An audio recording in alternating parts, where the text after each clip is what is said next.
Août 1945, Michel Frette naît de père inconnu. Il n'aurait jamais pensé connaître un jour son père. Pour moi, c'était inné. Il fallait que je le retrouve. Et le 14 août dernier, après 60 ans de recherche, son plus grand rêve se réalise enfin.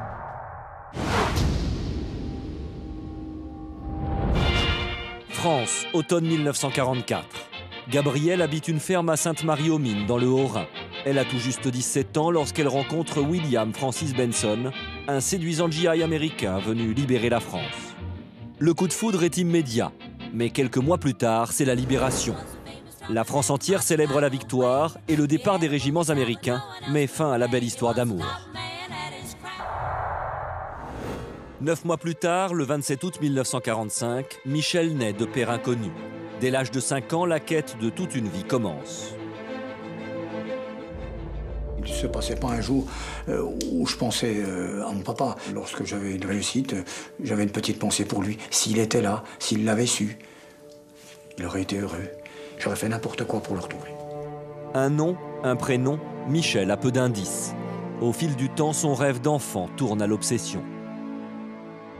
J'ai fait 450 km en vélo Solex en 2 jours. J'ai pris le train à Paris, je ne me rappelle plus quelle gare. J'ai été jusqu'à Cherbourg. À Cherbourg, pendant une semaine, je errais sur le quai pour trouver un capitaine de chalutier qui puisse me prendre comme mousse. Je voulais prendre un bateau pour aller jusqu'aux États-Unis. Je voulais m'engager dans l'armée américaine, quitte à aller faire 2 ou 3 ans au Vietnam, revenir après, si je revenais, et puis retrouver mon père.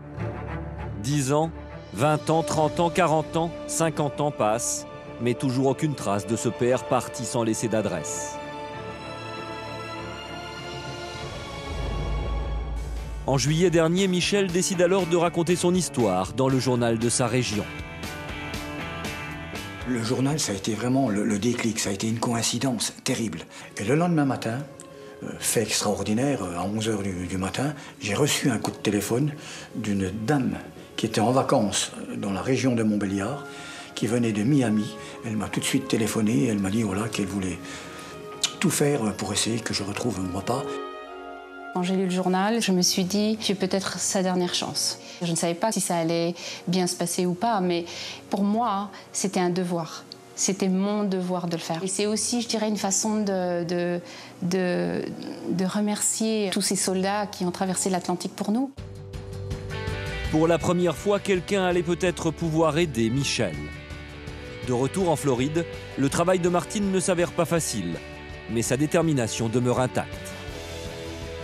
J'ai appelé les télécoms, j'ai appelé la mairie. Je suis aussi allée sur les sites internet. J'ai fait des recherches avec les amis des vétérans. Après, j'ai appelé la cour de justice et là, je tombe sur une jeune femme. Et je crois que nous avons eu la plus grande chance, c'est qu'elle m'a donné aussi le numéro de téléphone.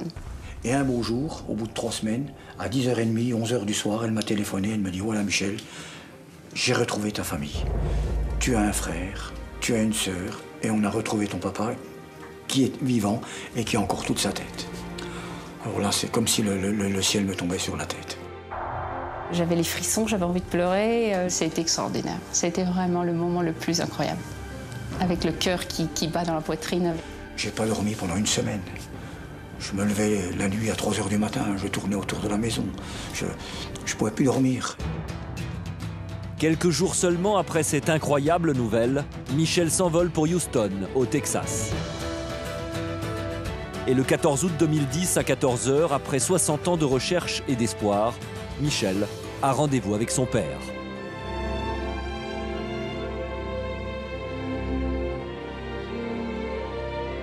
Alors là, ça a été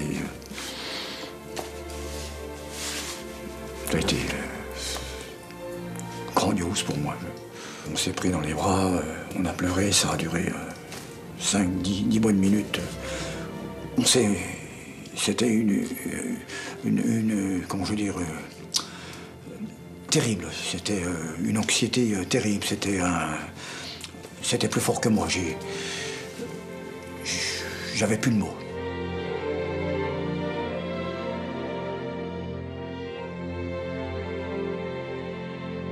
Pouvoir traverser l'Atlantique, de me rendre aux États-Unis et de prendre mon père dans mes bras.